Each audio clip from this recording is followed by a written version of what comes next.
To create the larger of the rear view mirrors, let's go back to that front view with the 1 key. And what I'll do is just select this loop of faces, and then I'll move the cursor to it.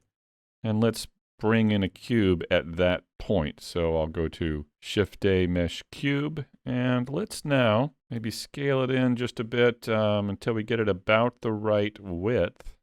Maybe about like that. And then let's press S and Z and move that up like this. And then it looks like it's a little bit higher, so I'll just move it up a bit like that. Yeah, maybe something like this.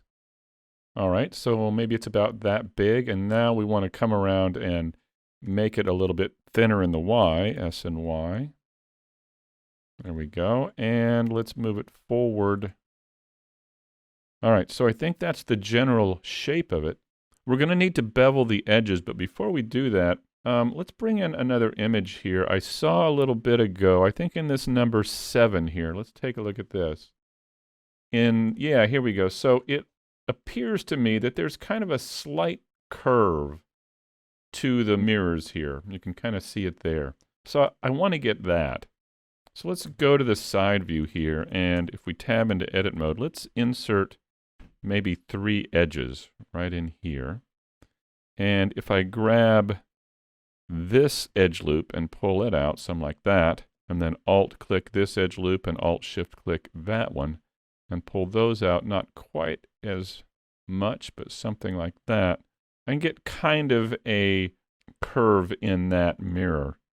And I wanted to do that before I beveled the edges, because once you bevel the edges, you lose your quads, your 4-sided polygons. And recall, you can only insert edge loops through quads. All right, so now that we've done that, let's go ahead and do those bevels. And to do that, I'll, of course, apply the scale. And then let's tab into edit mode and select these edges right down here and here. So the 4 edges.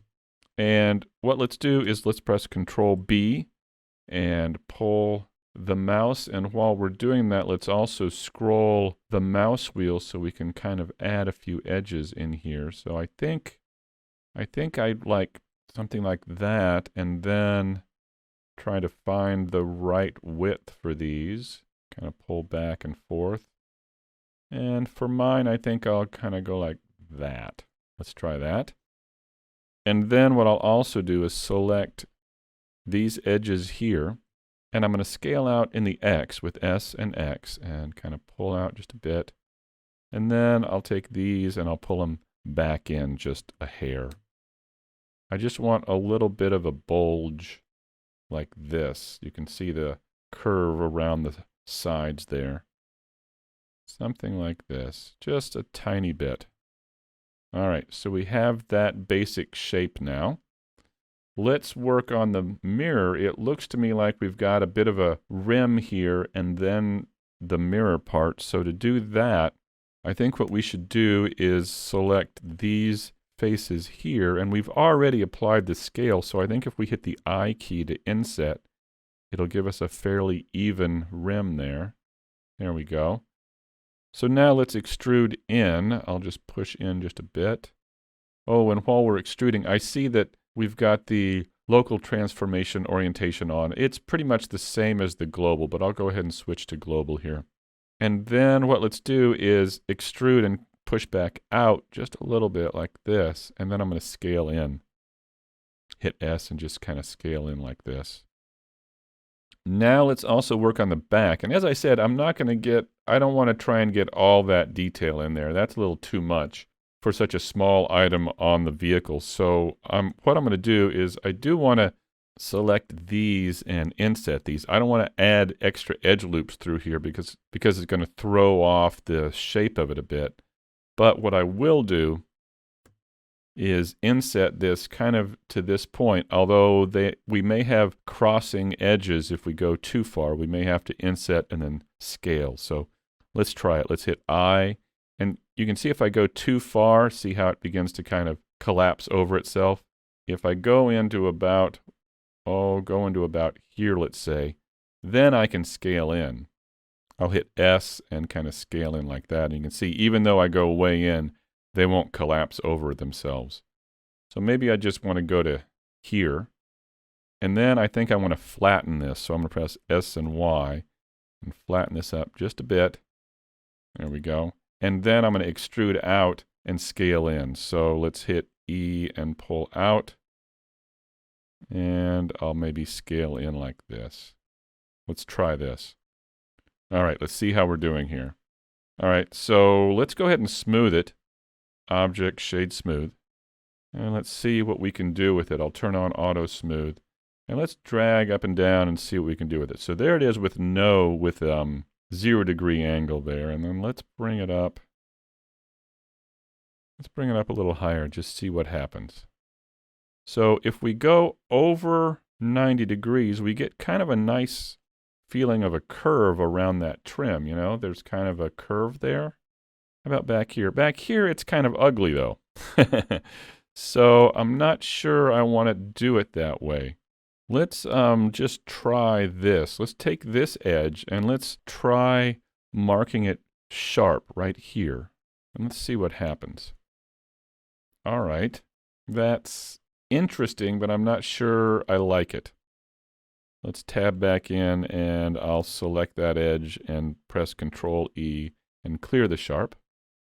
And another thing we can do is kind of use these points to get a circle here. I don't know if this is going to work, but let's try it. I'm going to click on these edges, select all of these, and let's make these circular.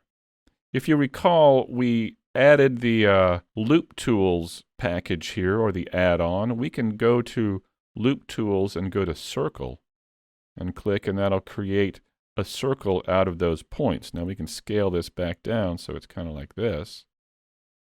And let's see what happens there.